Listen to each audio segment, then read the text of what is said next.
Good evening, everyone. Welcome to the inaugural episode of Tech-novation by BIS Research. I'm Faisal Ahmed, host for today's session. We're, of course, thrilled to kick off this LinkedIn and YouTube live series where we discuss the innovations driving the future of new technologies. In each of the episodes, we'll be featuring in-depth insights from industry stalwarts and leaders. And in today's conversation, I'm super excited to have a very exciting guest and also talk on a very interesting topic that is India at the forefront of innovation. We are excited to have Ramesh Kailasam. Now, Ramesh is a renowned technologist and policy expert with over 2 decades of experience. In his current role as the CEO of India Tech.org, Ramesh drives key government initiatives for Indian startups. His career includes leadership roles at Oracle, IBM, and APCO worldwide, in addition to his transformative work with the government of Andhra Pradesh. Ramesh is a prolific writer on artificial intelligence, blockchain, and crypto, and has authored more than 200 publications while being recognized with the ICAI Young Achiever Award, with contribution being acknowledged in Manifesto for Change. So, welcome, Ramesh, to our first episode. Thank you, Faisal. Pleasure to be here in this show today. And considering the area that you have chosen for the discussion, deep tech, which is a pretty fascinating space that's emerging, because it represents a unique and exciting area where cutting edge science and technology converge to address some of the world's most pressing challenges. So its potential is actually transformational, is what I feel. Coupled with the fact that it has a focus on long-term sustainability and intellectual property, and many of it makes it a pretty fascinating area to discuss. Absolutely. I'm excited to be part of this conversation today, and India has a tremendous potential, and people like you are doing great innovation. It's right happening here in India, which can redefine our future. Oh, that's very humbling and great. In my opinion, there are 3 to 4 key pillars that I think India need to scale up in order to come on top of the deep tech ecosystem, such as infrastructure, when you talk about private or public, any type of infrastructure, or government policies, and of course, talent. Now, Ramesh, let's start with infrastructure as an example. The deep tech space demands highly specialized infrastructure, be it labs, high performance computing facilities, and even equipment for cutting edge research. But the ecosystem in India still faces significant gaps in terms of the facilities that are needed to scale and innovate at large. So, Ramesh, what specific infrastructure improvement do you think are necessary to support the growth of deep tech startup in India? Yeah, glad you brought that point up. It's a pretty important point because if you look at India's infrastructure per se, and more so since deep tech startups are emerging, we need to catch up with global standards, especially in specialized areas like quantum computing, AI, biotech, and so on. And deep tech relies on cutting edge research and development that includes physical infrastructure, including labs, facilities, specialized equipment for high performance computing, for AI/ML research, simulations, data analysis, and so on. Even things like clean rooms for developing and manufacturing sensitive electronics, nanomaterials, and so on. And of course, testing facilities, high bandwidth connectivity, data centers, and of course, a skilled workforce, and not the least, even government support. So, Absolutely. public private partnerships, collaborations that can go along with academia, industry, and government to share these hungry kind of what you call infra hungry costs and resources, incubators and accelerators, all of them play an important role. So, to your question, the current ecosystem needs to build a dedicated innovation hub Mhm. that can be equipped with kind of high-end machinery that is required for deep tech research and so on. And we are seeing that thought building. I mean, I'm seeing various state governments talking about it on need to create newer infrastructure for the newer emerging kind of tech and so on. Yeah. I mean, as an example, we can look at Israel, for instance. Yeah. Its startup nation success is largely due to the availability of well funded research centers Correct. that foster collaboration between universities, industries, government, and so on.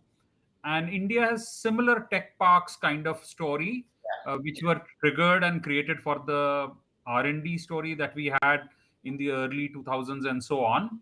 But these hubs should also not just focus on facilities; they should also Yeah. move towards a forward-looking vision and direction, where processes can move from prototype to product, and we can fast track all of those. But yeah, I mean, the thought is beginning to come there. We need to quickly scale up to get the infra in place, and Yeah. all of this infra can contribute to a bigger and deeper involvement on how quickly India can be part of the core two or three countries around the world who speak deep tech.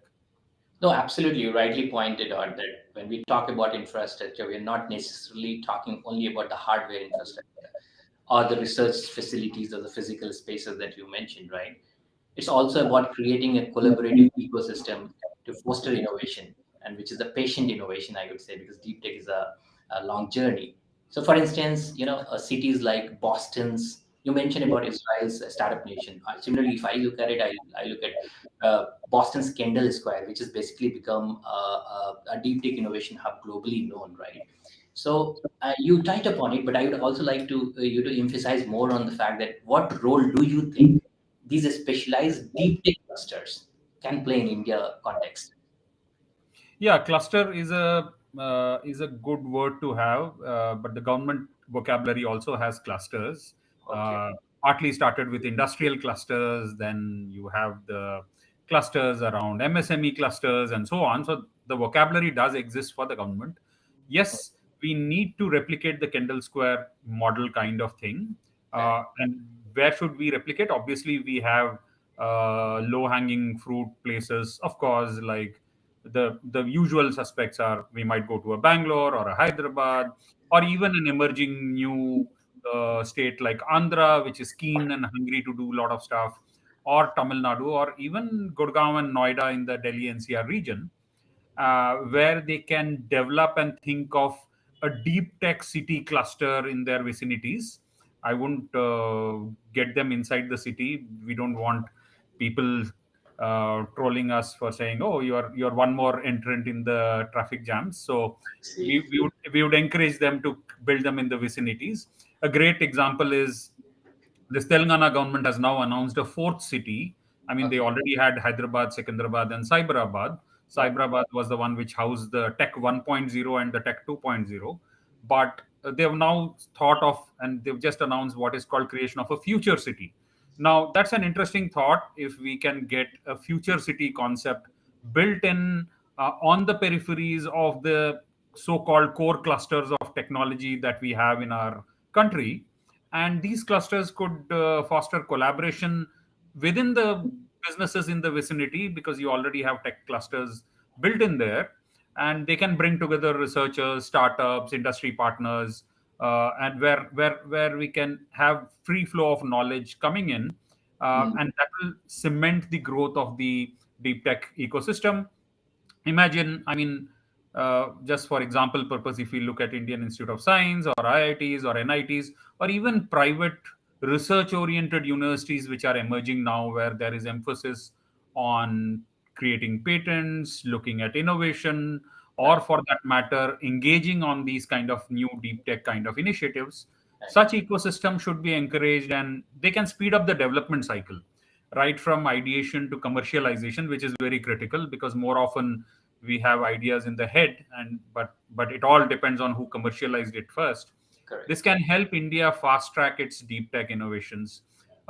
So I mean, look at the biotech story that happened in Bangalore, or for that matter, I mean, these are examples where India can have a global standing if we are able to specialize on certain islands like these, build them as focus clusters. And of course, I'm strongly of the belief that the academia industry participation is a must here, because if you don't foster the concept of Right. such emerging tech like deep tech coming in Right. early on in colleges, in universities, and so on, Right. you can't have someone saying, okay, now I've done my graduation, now I'm looking at deep tech. I mean, it doesn't happen that way. It has to run in the DNA. We have to get it embedded into the academia and industry collaboration story, and more so we have to build capacity within academia Mhm. trigger and create the manpower of tomorrow, or the human resources of tomorrow, so Mm. that we can replicate these similar successes that we have had in other sectors. I mean, look at our Right. Tech 1.0, Tech 2.0 stories. I mean, we have Yeah. created a great kind of human resource of people who are technology enabled, are feeding into not only India but also to the world.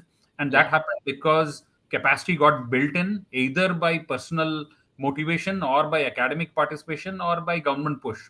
But there was some motivation somewhere that triggered it. And I think for deep tech to take off, we need to create this kind of capacity and story built in. No, superb. I mean, you raised a very pertinent point in terms of, how clusters can come up. And for example, you talked about clusters being outside the city and necessarily closer to the businesses. But at the same time, you also realize that cluster need to be equally accessible to the academia, because that's where a lot of lab to market technologies are developed. And I've seen this happen in UK, in Germany, and likewise, you gave few other examples, right? And India had few models to probably adopt from world as well and create its own innovative model, because India is a very different and dynamic country that way. We are probably, our size is much bigger, our variety and variations is immense. So I completely agree with you there. But if we just shift the gear and we probably look at what the government has done from the policy standpoint of view, right? Especially, I recall that in order to support a deep tech startup policies, government basically last year brought, I believe, National Deep Tech Startup Policy 2023, and then there was this National Mission on Quantum Technologies that were designed to support and scale India's deep tech ecosystem. It's a phenomenal step, of course. So, what's your perspective on how these policies have transformed or can continue to transform the industry? Because, of course, time is of essence. We have to move fast. What's your perspective on this? These policies, and how are they enabling the growth? Well, from a policy standpoint, I think we need more enabling policies. It's a great thing that the government is already thinking of these concepts as the industry is progressing, and I think that's a welcome initiative. In fact, I was speaking at an event by Niti Aayog last year, and it Okay. was pretty interesting to note that my co-panelists and people from the government, right up to the Prime Minister's office, were talking deep tech, Mm. and how we can kind of work more on deep tech, because they see that as an important emerging asset that India needs to have. Yeah. The fact that it exists in their vocabulary and the fact that they are talking about it, and then that has, I mean, I would consider these initiatives as a significant kind of milestone in the thought process, Right. in the thought leadership that we call. The National Deep Tech Startup Policy 2023 has provided a lot of kind of financial and regulatory backing that is required. I mean, one of the key features, I may say, is more creating a favorable kind of funding landscape for deep tech through various initiatives that you goes along, like funding schemes, tax exemptions, and access even to a network of mentors and so on, which is pretty critical because deep tech by its own requires a lot of research and development, which Mm. has traditionally been a bottleneck in India. Correct. I mean, more often in the past, people have said that you do great delivery, you are great people who are working on it. I think in the innovation story and R&D story from India has to take off, which is originating from India. We Yeah. have been supportive of R&D infrastructure for a lot of the global multinationals and so on, but it's critical that we are able to unlock this feature, especially in the deep tech space. And I think with policies like these, whether it is the National Deep Tech Startup Policy or the National Mission on Quantum Technologies and so on, we can see basically a kind of an unlock feature that can trigger people to look in this direction and so on. And more importantly, I mean, you can see the emergence of more and more innovative startups from India, which can attract more funding and more, of course, mentorship and guidance, and of course, academia participation that I mentioned earlier. Right, right. No, absolutely. Like you were talking about the fact that these policies were a positive change, and it came on, of course, at a very opportune time for India. But I would also like you to give us some direction in terms of did the policy leave something more asking from, or is there a work in progress? Do we see another version of the policy coming in? So, because you work very closely with the policymakers in India, what do you think?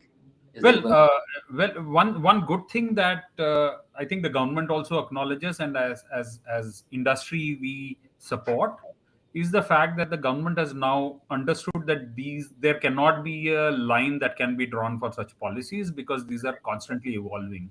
What is mentioned yesterday is a dinosaur today. I mean, that's how the kind of changes are happening.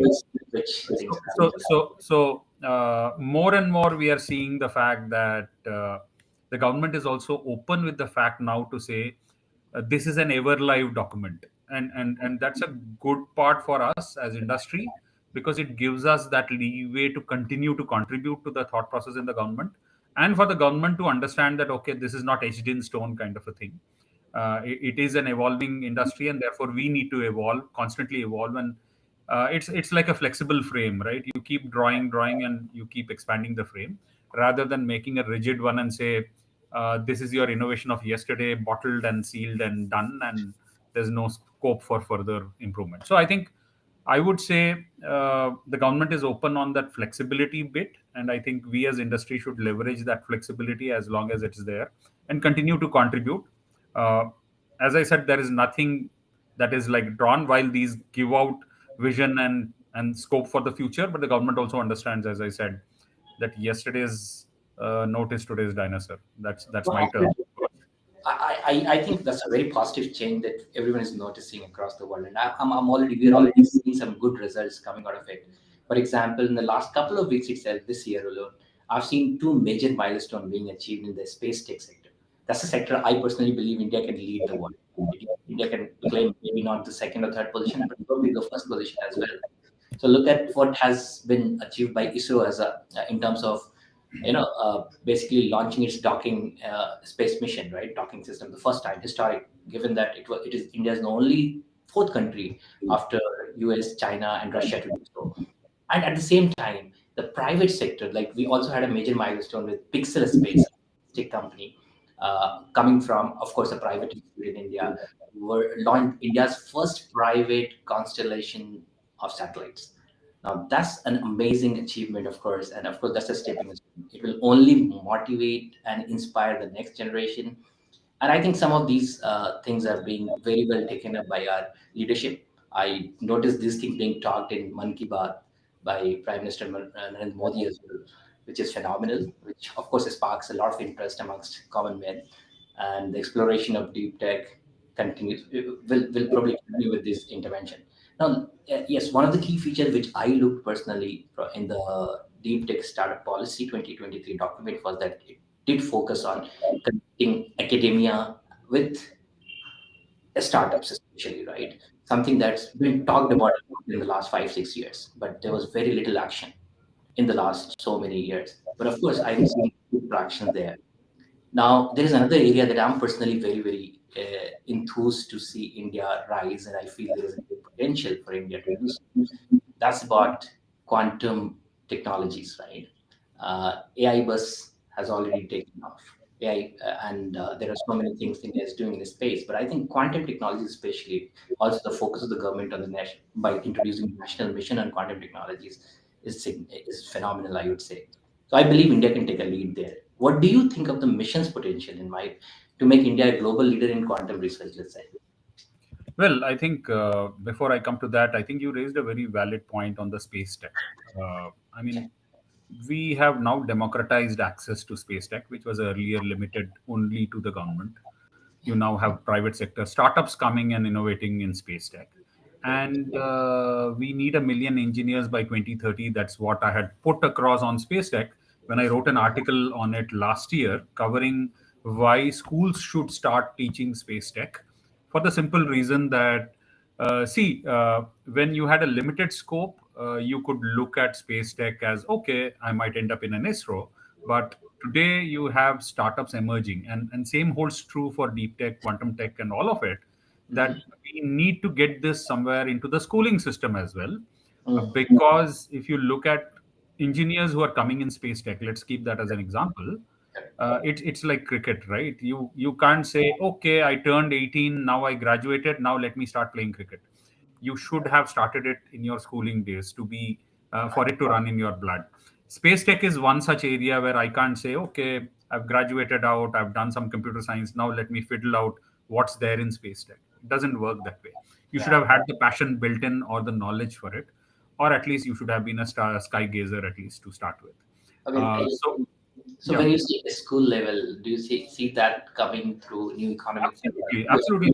In fact, last year I authored this article with another startup called Navas EduTech, which actually works with school embedding the concept of space tech, Mhm. space-related kind of interest for children, and more importantly, it actually drives them to actually create their own kit box that can be sent up above the Earth's atmosphere, and you can get the results and so on. Wow. So we need to trigger at that level. That's what I'm trying to say, that the capacity building and the thought process has to now trigger at that level, Correct. because with AI coming in, and I've just tweeted about it today morning, all your lend me a hand job kind of stuff is no Correct. longer valid, because AI is now saying, okay, start doing intelligent stuff, humans. Hmm. Um, Gone are those days when you would also lend a hand and that became a job ultimately, right? Yeah. So I think we will see that. But coming back to your question on quantum technologies and the national mission on quantum technologies, I think this is huge for a government to announce such stuff.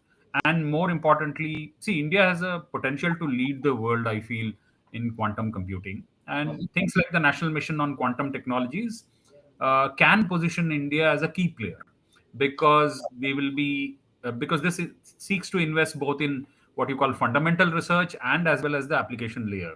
Mm. And more importantly, I think the mission is quite forward looking, because it also tries to bring together what we call all the resources, talent, and it does talk about the academia, government, and private sector collaboration.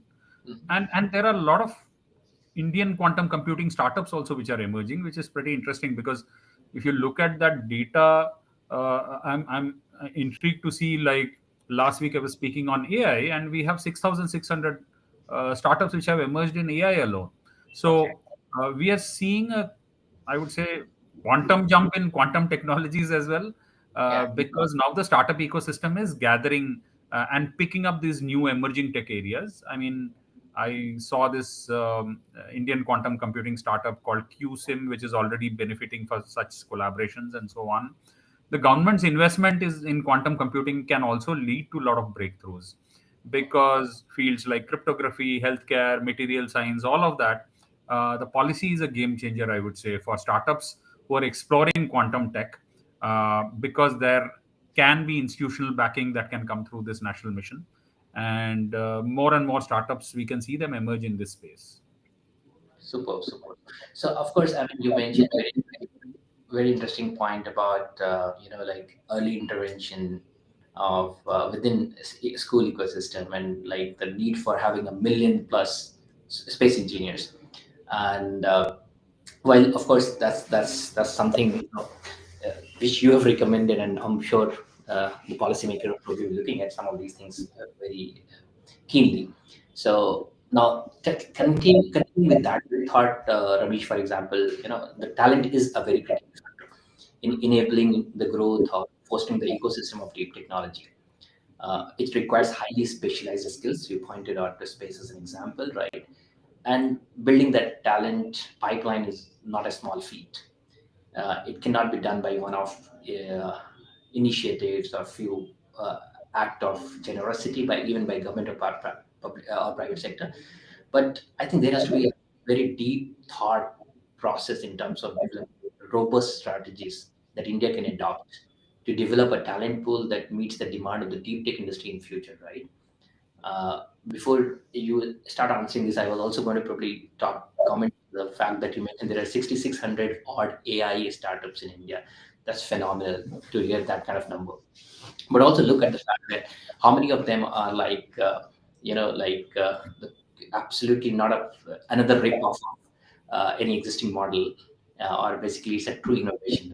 So I think the great the positioning would be needed in terms of creating foundational model very unique to India, some proprietary technologies, right? And that's a long game, in my opinion. Well, Indian, if you look at the AI ecosystem, India has got amazing talent, which is basically serving and building amazing products and technologies across the world, not only in the US, even in Europe. But I think to do that in India is we are seeing reverse brain drain now. We are seeing people leaving and coming back to India and start. You're also seeing, like yesterday I was reading upon a gentleman who has moved, who has basically given his Fulbright scholarship to move from New York to India and start an aviation, a flying taxi basically company. And he was able to build it at a much at a fraction of cost, right? So India's cost arbitrage will always be there. I strongly believe, right? Whether it is deep tech or it is services, India has a very what do you say, a superlative upper hand in terms of cost arbitrage, and the talent is there, right? The talent needs grooming. So now, what strategy you would recommend to basically to develop a talent pool that meets the demand for the deep tech industry? Well, a lot of valid points you have raised, and even if you look at, and you did raise an important point, we are contributing more in numbers, which is heartening. But how many of those numbers will translate into actual core products, not being a ripoff or anything of that sort? Obviously, there is another challenge to it, which is also there. For example, if you look at what you are innovating and whether that innovation is able to kind of operate within the boundaries of what is legit and what is not. And take crawling as an example. Where all does your crawler run all over? Does it infringe any intellectual properties and so on and so forth? Are discussions we haven't even started. Correct. And that is where the test of all the innovations will come in, right? So therefore, uh, I mean, if you look at the question that you asked around What is talent pool, yeah, yeah, so talent pool in deep tech is, I would say, one of the significant challenges that we can encounter, for the simple reason that education system of what is going to churn out in the years, or in this year, for example, mm, would be kids or students who may not have thought through deep tech, may not have thought through even AI or ML to that extent, because these are just course curriculum entering the academic system. right. And therefore, many of them may pick it up on their first jobs, on the job training, or even in their final years, and so on. Mhm. uh, we need to quickly up that game, not only in embedding course curriculum coming into it, but Correct. more importantly, training people also who can impart that kind of curriculum. I was interacting with few universities and colleges, and one of the often complaints that I hear from students is to say, we have this curriculum, but there is a limited understanding our prof has on this, so we don't know how we'll fill this gap, right? Fortunately for them, they are trying to get those bits and pieces of information online by joining some online courses or researching online. But I think we need to institutionalize that process. So, to your question, the talent gap in deep tech will be a challenge. India has a massive engineering and a tech workforce pool and so on, but we need to refocus on specialized fields Yeah, like quantum physics, advanced robotics, synthetic biology, and so on. yeah, And while our universities are spending more time pushing the engineering story, they need to probably integrate advanced deep tech into their curriculum. Maybe they need to tie up with organizations like yours to figure out how that pipeline can come in, how the knowledge can come in. Even IITs and IISCs could offer specialized programs, or private universities which are focused on research, AI, and so on, should ideally build those kind of capacity building, not only for their those who impart teaching, but also I think it's important to get the industry in the room to impart a few hours of coaching to such people desirous of doing it. yeah, I mean, you have skill development centers in a lot of places like Bangalore, innovation centers, and so on. yeah, Uh, there are deep tech kind of startups emerging in AI and machine learning. I think there needs to be a closer collaboration with engineering colleges. Otherwise, we won't be able to create a pipeline. We can't expect the industry and the startup ecosystem to handhold and guide after these people have hit the market and you Yeah. have hired them and you're training them on the job. True, true, absolutely. No, that's absolutely a fantastic point, Ramesh. You also talked about the fact that when you talk to students while they're in the college, they say, "Oh, we have got these courses there, but we don't have the professors, or we don't have necessary exposure." Let's say, with the prof to probably give us the real hands-on experience, and that's where I basically heard about some very good initiative that the government has brought in, which is like professor of practice, I believe, if I'm not mistaken, something of that sort, wherein the government said they were waiving off some certain requirement for people to from industry to basically come and teach courses, modules in universities. I am not really sure how far that has progressed, but I've heard it a couple of years ago. Do you have any sense? Do you have any idea if there is a movement or that there's something happening on that line of it? Well, the government had spoken about it a couple of years back, as you mentioned, and we are also seeing an increased initiative more from the private sector universities, Hmm. private universities, where we are seeing a larger footfall Yeah. of industry experts now coming and taking those sessions. Super. Also, we are seeing this concept of mentoring and guiding being attached to Yeah. such people, where Yeah. students desirous can get mentored and guided and so on in their journey. So I think that's a welcome change. But I mean, I'm seeing that picking up where there are universities which are looking at this in a forward looking way. But Correct. as I said, the industry push to say, hey, we do exist and we are hungry to consume and we Yeah. need so many engineers. I Yeah. think that momentum has to come. Maybe Right. people like us need to advocate more and make this more apparent in the kind of social media and government to Right. say this is something that should be made a norm, Right. that there should be industry collaboration. I mean, look at the reason, and years back I had written an article on management colleges in Yeah. India vis-a-vis the world, Hmm. where I was cherry picking on seeing what are the parameters that truly make somebody score a higher ranking. And one of the parameters was a greater kind of an interaction with the industry, with industry handholding, mentoring, guiding on new age concepts and so on, Makes which we were missing at that point of time right. as Indian universities.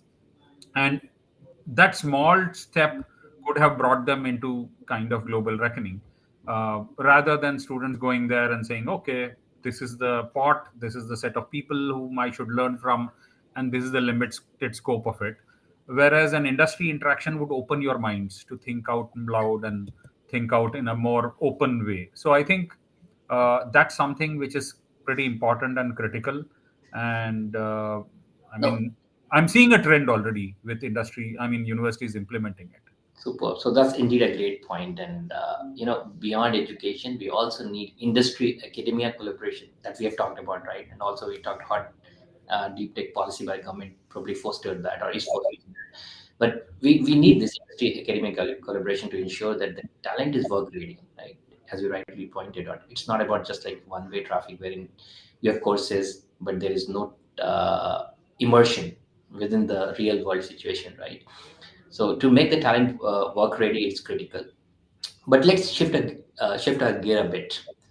So one of the challenges that a lot of early stage deep tech founders are facing in India. Like I talked to a lot of them in India, and the common feedback or the common perception that we hear from Indian startup is that Indian VCs are risk averse in general.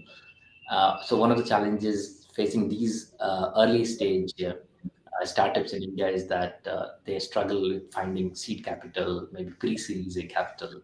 So what do you see? And because you're in the ecosystem, you work very closely with the startups, and you also work with VCs and policymakers. So what do you see as the current trends in venture capital investments in deep tech, in context in India? And what is your comment? How have they evolved? Have they changed anything in the last couple of years? Well, absolutely. If you look at the venture capital story per se, in the initial years, the entire craze was towards what is called consumer internet companies. Yeah. A consumer internet company would be in delivery tech, in travel tech, in cab hailing, mobility, and so on. And that's where we have seen a large chunk of funding in the last decade going into even the Indian startups, which have now become huge, whether it's in food delivery tech or even what you call e-commerce and quick commerce and so on. Yeah. And that is also because of the scale of the market that was there. Uh, you also did see some bit of investments going into SaaS tech startups, which have also grown big, which have got listed in India, got listed in Nasdaq, and so on. Uh, which was, I would say, in terms of product building per se. More focus, I would say, in the last decade has gone into consumer internet tech. Uh, and then came blockchain, crypto, and the likes. And then, of course, gaming came, and a lot Yeah. of focus went into gaming and so on. Right. But uh, and yesterday I was interestingly talking to HR tech startup which had built a beautiful AI tool, and when we were talking about funding, I met this gentleman who has worked in the HR tech side of it. Hmm. Said, look, in HR tech, there is only one kind of investors who will put money. The rest of the world doesn't look at it. So you do have these demarcations of investors who exist, who'd Yeah. look at consumer internet tech as a focus, uh, Right. or a different edutech could be a focus for somebody, HR tech could be a focus for somebody. So there are these divisions that exist, which as startup founders, many of them don't realize, and Mhm. they might end up pitching for somebody, and that may not be their cup of tea. But consumer tech happened to be a common thing that everybody wanted in their basket, at least Right. one of it.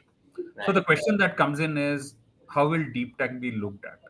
Right. And will people look at deep tech to say, hey, I look at this as a gradual extension of AI and so on. And therefore, just like AI is the emerging tech kind of story, which will get absorbed and embedded by many of the what you call startups, even, and emerging tech companies and conventional companies for their needs.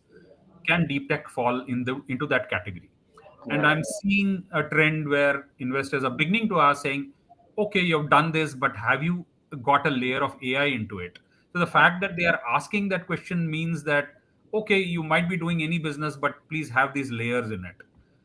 But is the story holding good for deep tech? Certainly, I would say in recent years, we are seeing more such interest, at least coming for AI, quantum computing. Right. Biotech is another area that we are looking at where some great work is beginning to happen from India, where newer ways of looking at biotech has emerged. In fact, it has combined with how responsibly you can even grow your food and so on, which is coming in for the first time in terms of innovation. Right. So you do have global funds which are looking at it, actively trying to back tech startups. Hmm. But I mean, deep tech and AI are still being looked at by some of them as higher risk investments.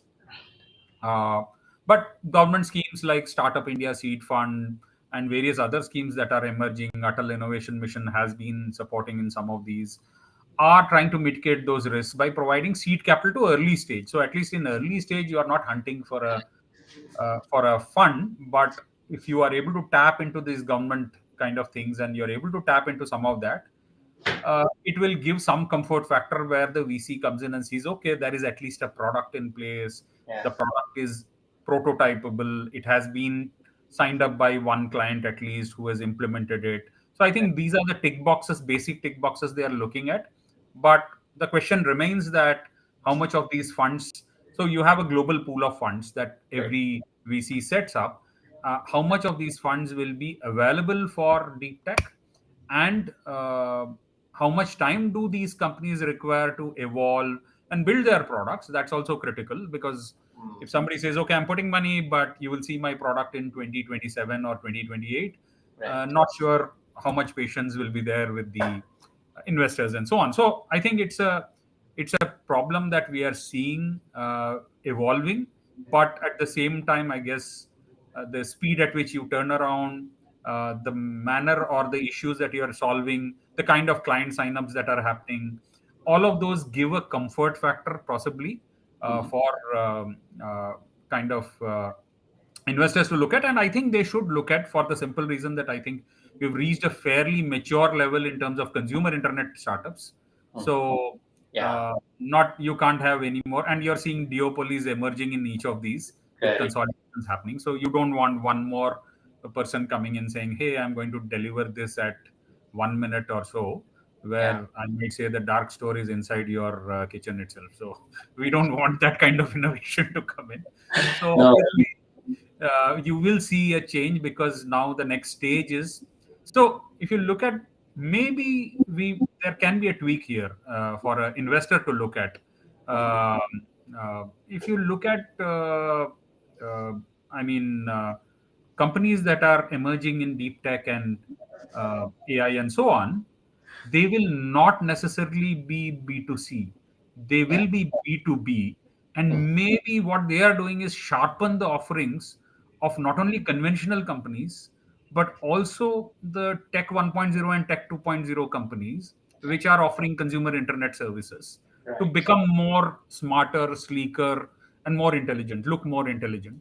Uh-huh. And I think that is where the sweet spot lies, on how many of them you are able to tap, how many of them are able to understand you are required for them, and so on. Mm, mm. No, absolutely. I think you raised a very pertinent point that in India, the risk awareness also comes from the fact that the majority of investment in India, particularly, went to consumer tech, and it was a long cycle, a decent cycle. Every investment has the 5 7 10 years horizon. But now we are seeing some successes and major and good successes are coming out of consumer tech investment. I think that, of course, would embolden some of the existing Indian VC firms to probably take long shots on deep tech, which by definition is a long shot, right? You can't have a fund tenure like 5 to 7 years to be able to probably see a good return on that, right?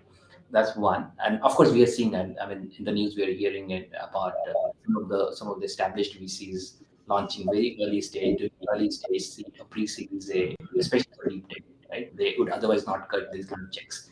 But now with deep tech becoming a little bit mainstream in India, we are seeing that shift here, in my opinion.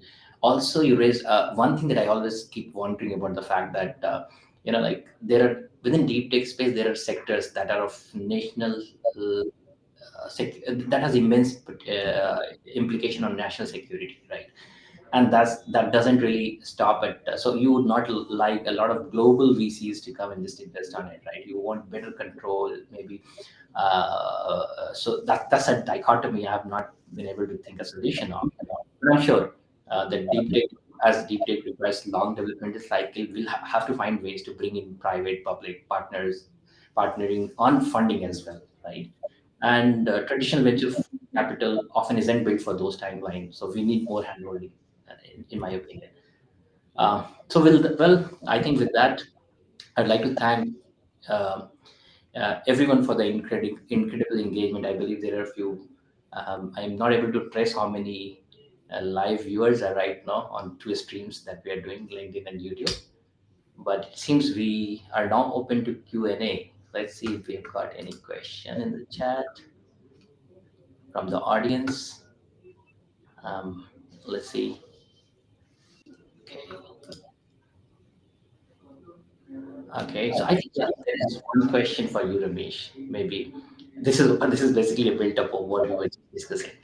Uh, it says, how can government-backed venture funds with longer investment horizons help address the unique challenge faced by deep tech startups?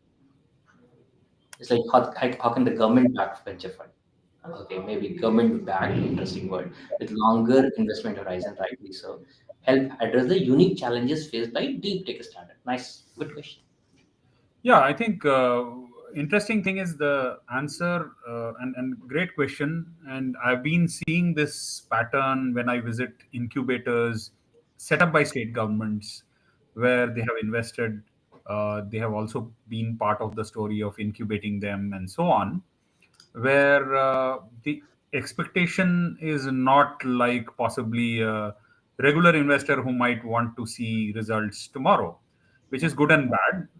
Good because you get time on your side to research and build something.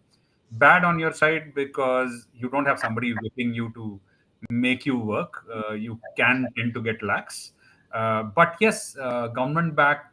I mean, government has been backing research and development in this country for Right. almost so many years. Yeah. If you look at Ministry of Science and Technology, it does a lot of kind of funded research every Hmm. year. Yeah. Yeah. There's also the Ministry of Defense, which invests in defense startups and so on. You have what is called the DRDO, which also further funds a lot of scientists and so on who are working out on cutting edge technologies and so on. So you do have the demarcation. And to your point that you also raised, combining that with the question asked, uh, you need to have the demarcation on whether you will do a B2B deep tech or will you infringe on areas of the government. So long Right. as you're B2B, the government shouldn't be bothered, unless you are kind of trampling into intelligence that goes beyond business to, Yeah. I mean, beyond the consumer. Right. And I think that's the focus area. And I think government has the patience. If you are part of the government invested story, obviously, so long as you are able to show progress in the templates that they ask for progress on your activity, they shouldn't have a problem, and it gives you time on your side. That's one. Yeah. Parallelly, I did notice there was one more question on manufacturing and energy. I think there's a question which said deep tech capabilities in traditional industries. Now, I would leave that question to you, but before that, I wanted to add something.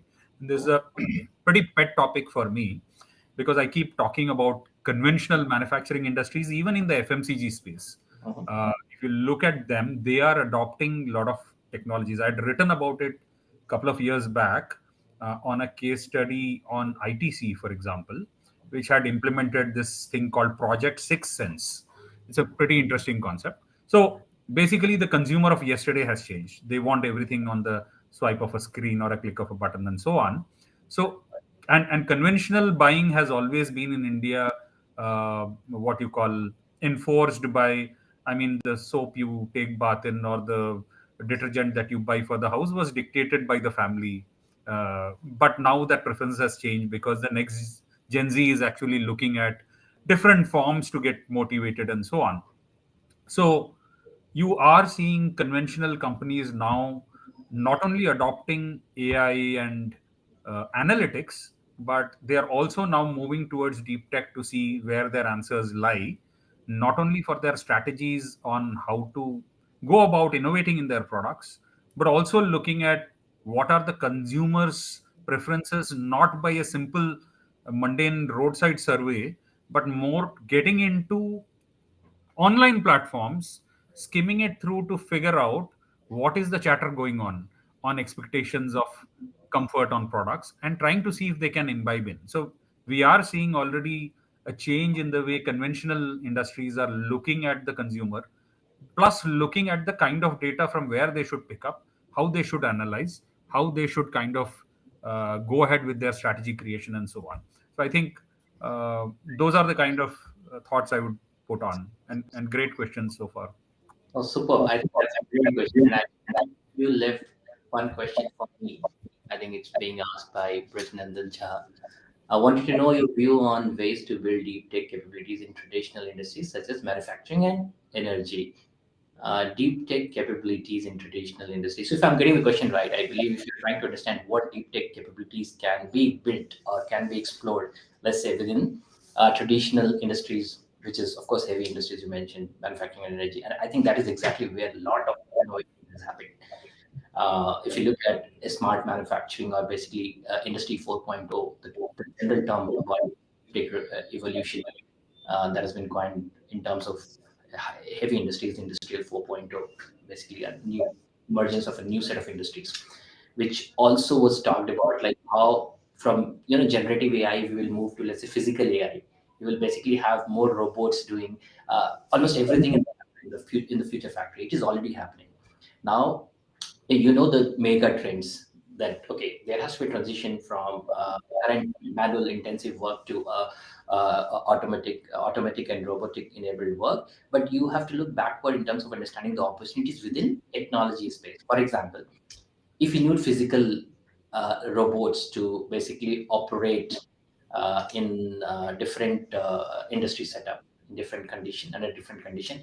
You need a lot of building blocks, a lot of technologies that can be that can basically enable that. For example, I can talk about one particular technology I'm super excited about. The fact that things like simultaneous localization mapping, which is SLAM technology, right? There is a lot that can be done in terms of building softwares itself that can enable machine vision, that can basically take a lot of data from sensors, LiDAR, from vision systems, and integrate all of it to probably create a very smart SLAM technology to enable your robot to navigate seamlessly.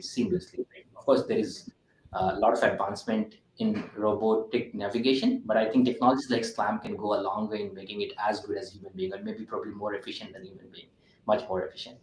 So I think so. This is one example. Likewise, if you look at energy sector, for example, right? Like in especially in Indian context, energy security is of national importance for everyone. But in Indian context, when nuclear energy is something, a lot of innovations are happening. We have seen a lot of patents and research and commercialization to some degree in terms of a small modular reactors that are basically being developed. We have not seen a lot of innovation in India, particularly with respect to a small modular reactor, but I believe nuclear is safe.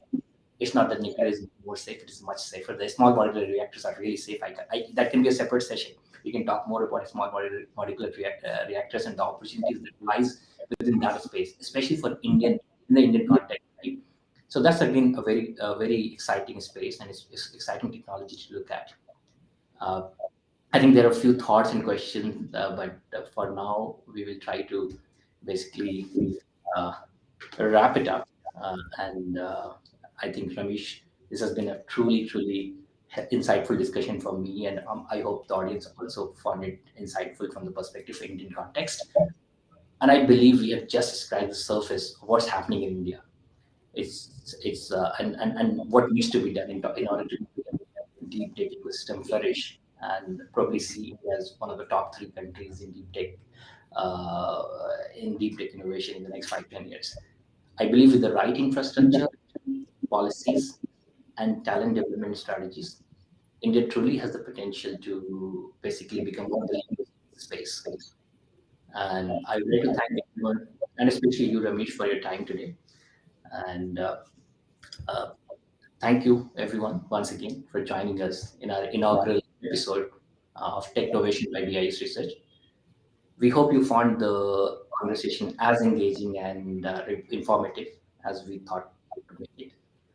I hope you stay tuned to our upcoming next episode, where we'll bring in another expert.